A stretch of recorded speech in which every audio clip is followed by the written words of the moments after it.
मैत्रिणींनो, तर आज आपण बघणार आहोत की परफेक्ट राऊंड शेप येण्यासाठी कोणकोणत्या ट्रिक्स आपल्याला वापरायच्या आहेत. तर आपण नुसतंच गोलगळा केला आणि नुसतंच तो उलटवून घेतला तर एवढा परफेक्ट येत नाही. तर राऊंड शेप येण्यासाठी काय काय ट्रिक वापरायचे आहेत, कशा पद्धतीनं तो गळा व्यवस्थित होईल हे आपल्याला बघायचं आहे. तर आजच्या व्हिडिओमध्ये मी सर्व डिटेलमध्ये तुम्हाला सर्व गोष्टी सांगणार आहे.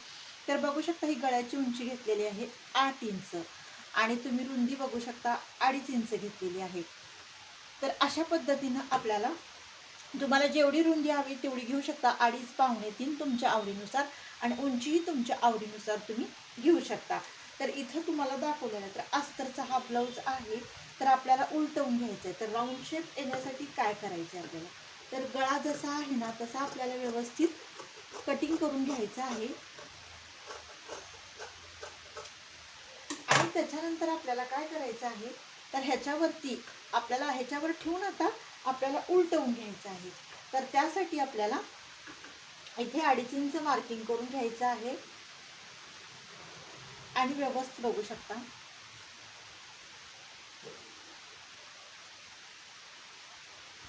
असं ठेवून घ्यायचं आहे. म्हणजे ही आहे सरळ बाजू आणि अशा पद्धतीने हे अस्तर ॲडजस्ट करायचं आहे. सर्व बाजूनी व्यवस्थित चेक करा की मध्य व्यवस्थित आलेला आहे की नाही. आणि सर्व बाजूनी ज्या वेळेस तुम्ही अस्तरवरती मेन कापडावरती अस्तर ठेवताना तर लक्षात ठेवा की सर्व बाजूने आपल्याला थोडं थोडं जास्त ठेवायचं आहे. कारण तुम्ही कट्टानकट्टी हे कापड आणि हे कापड जर ठेवलं तर बऱ्याच वेळा काय होतं, स्टिचिंग करताना एखाद्या वेळेस जे कापड असतं ना ते कमी पडू शकतं, कारण टीप मारताना इकडं तिकडं सरकू शकतं. त्यासाठी आपल्याला काय करायचं आहे, तर व्यवस्थित आपल्याला सर्व बाजून ठेवून मध्य काढून मग आपल्याला तिथे व्यवस्थित अस्तरचा गळा ठेवून घ्यायचा आहे. तर आत्ता आपण काय करणार आहोत, तर आता आपण पिन्स लावून घेऊयात, म्हणजे जेणेकरून ते कापड आहे ना सरकणार नाही.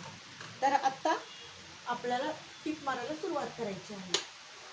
तर 1/2 इंच अंतर घेऊन आपण टीप मारून घेणार आहोत. तर मॅचिंगचा परफेक्ट आपल्याला दोरा लावून घ्यायचा आहे. त्यामुळे काय होतं, आपलं फिनिशिंग पण सुंदर येतं आणि कुठंही आपल्याला दोरा वेगळा लावला तर खराब दिसू शकतं फिनिशिंग. त्यासाठी आपल्याला ह्या काळजीपूर्वक ह्या गोष्टी बघणं गरजेचं आहे.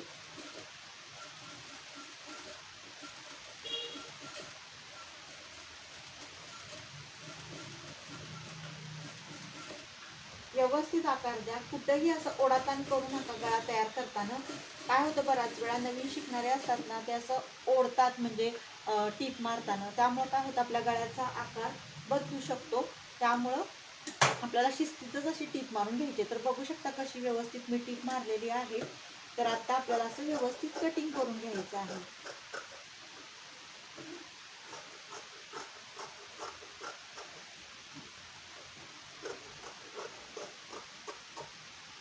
आणि आता आहेत ना, आता आपल्याला डायरेक्ट उलटवून घ्यायचं नाहीये. तर काय करायचंय आपल्याला ते पण मी सांगते. छोट्या छोट्या ट्रिक्स असतात, त्या जर आपण काळजीपूर्वक ह्याच्यात वापरल्या तर नक्कीच आपला परफेक्ट गळा होणार आहे.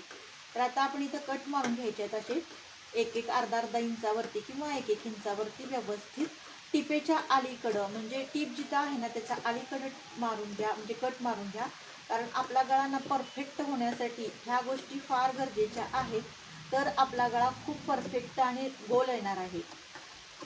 जर ह्या गोष्टी तुम्ही केल्या नाही तर एका साईडला गळा आपला गोल येईल आणि एका साईडला आपला गळा म्हणजे थोडासा क्रॉस येईल. त्यासाठी बघू शकता मी कट्स पूर्ण मारून घेतलेले आहेत. आता काय करायचं, हे पूर्ण जे कापड आहे ना ते आतल्या साईडला ढकलायचं आहे आणि त्याच्यानंतर आपल्याला वरून दाबटीप घ्यायची. तर व्यवस्थित आपल्याला थोडंसं बोटाने प्रेस करून घ्या, म्हणजे जेणेकरून चापून छान येईल. बऱ्याच वेळा कापड थोडंसं फुगीर असतं, त्यावेळेस आपल्याला गळा तयार करताना थोडा त्रास होतो. तर व्यवस्थित बोटाने थोडं 1-2 वेळा प्रेस करून घ्या.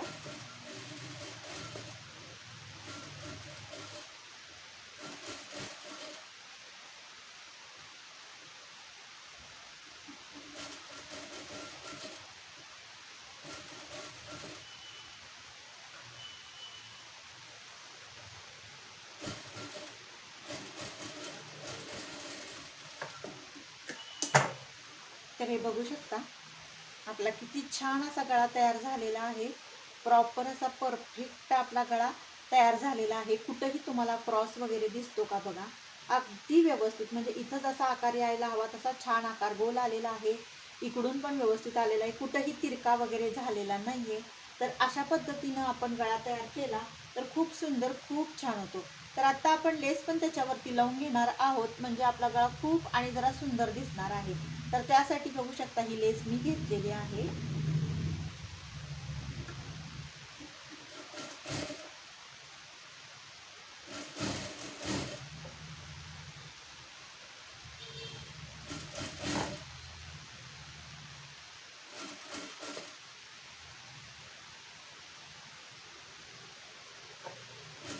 तर व्यवस्थित अशी एकसारखी लेस लावून घ्यायची आहे आपल्याला.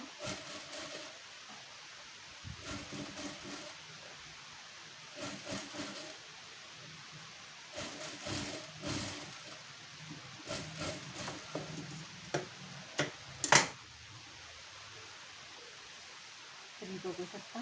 आता आपल्याला काय करायचं आहे, लेस एखाद्या वेळेस थोडीशी उचलल्यासारखी होती, त्यामुळे आपल्याला इथून पण अशी टीप मारून घ्यायची आहे साईडनं. त्यामुळे आपली लेस चापून आणि छान बसणार आहे.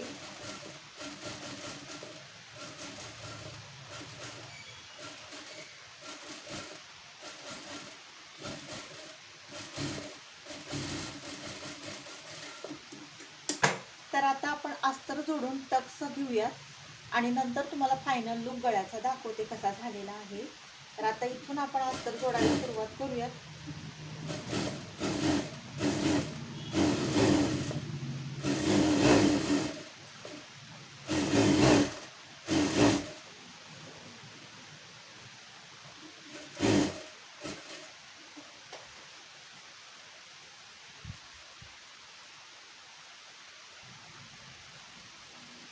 तर आता आपण पूर्ण अशी टीप मारून घेऊयात.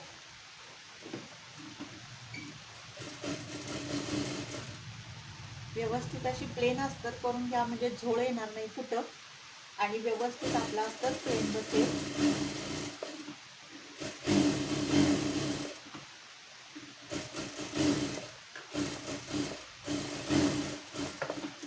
आणि त्याच्यानंतर बघू शकता हे जे एक्स्ट्राचं आपलं कापड आहे ना वरचं, आपण जे ठेवतो नेहमी, ते आपल्याला असं कट करून घ्यायचं आहे. व्यवस्थित परफेक्ट अस्तर जेवढं आहे ना तेवढं हे आपलं कापड ठेवायचं आहे आपल्याला. खाली पण आपण एक्स्ट्राचं जे सोडलेलं असतं ना ते आपण कट करून घ्यायचं आहे.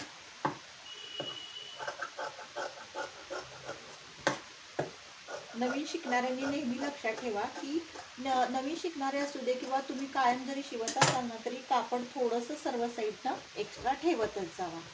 त्याच्यानंतर आपण काय करणार आहोत की मध्य घेणार आहोत. इथून मध्यापासून आपल्याला 4.5 इंचावरती मार्किंग करायचे. मध्यापासून आपल्याला 4.5 इंचावरती मार्किंग करायचे आहे टक्ससाठी. आणि त्याच्यानंतर वरती 5 इंच, इथे आपल्याला 5 इंच घ्यायचं आहे. आणि त्याच्यानंतर आपल्याला अर्धा इंचाचा टक्स घ्यायचा आहे.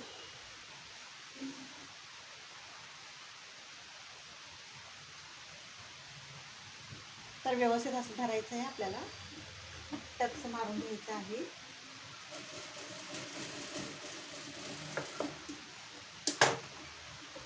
ते आपण साईडला त्याच पद्धतीनं आपल्याला हे करायचं आहे. तर बघू शकता. आता आपल्याला काय करायचं आहे, ही पट्टी जोडून घ्यायची. जी कंबर पट्टी मी तयार केलेली आहे ना, ही 1.25 इंचाची तयार केलेली आहे. आता ही आपण व्यवस्थित जोडून घ्यायची आहे.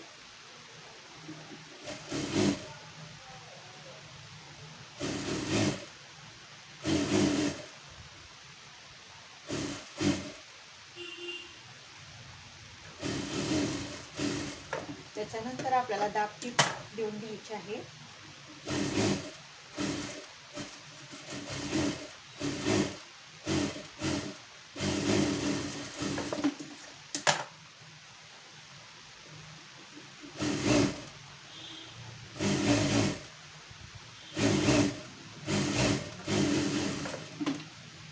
बघू शकता मधून ही टीप मारलेली आहे, ती आपल्याला नंतर उसवायची आहे. कारण आपण साईडनं नंतर हेमिंग घालत असतो इथे वरती, आणि हेमिंग झाल्यानंतर ही टीप आपल्याला उसवून घ्यायची आहे. बघू फिनिशिंग सहित कशी छान आपली पट्टी लावल्या गेलेली आहे. तर बघू शकता तुम्ही. तर मैत्रिणींनो, बघू शकता कसा सुंदर असा आपला गळा झालेला आहे. आणि पूर्ण ब्लाऊज ज्यावेळेस आपला शिवून होतो ना, तर त्यावेळेस काय करायचं आहे, आपल्याला पूर्ण छान अशी इस्त्री करून घ्या. म्हणजे जेणेकरून आपल्या ब्लाऊजमध्ये टिप मारताना जरी रिंकल्स आल्या असतील किंवा हे मध्ये मध्ये स्टिचिंग करताना जरी थोडंसं सुरकुतल्यासारखं जरी झालं असेल ना, तर ज्यावेळेस आपण प्रेस करतो त्यावेळेस खूप छान असा आपला ब्लाऊज तयार होतो. तर बघू शकता किती छान आपला राऊंड शेप गळासुद्धा तयार झालेला आहे. त्याबरोबर मी तुम्हाला पट्टी पण कशी जोडायची हे दाखवलेलं आहे. तर मैत्रिणीनं किती पण डीप नेक असू दे, 10 असू दे, 12 असू दे किंवा 9.5 असू दे, कितीही असू दे, तुम्ही ह्या पद्धतीनं जर गळा जोडला तर नक्कीच खूप परफेक्ट गळा येणार आहे आणि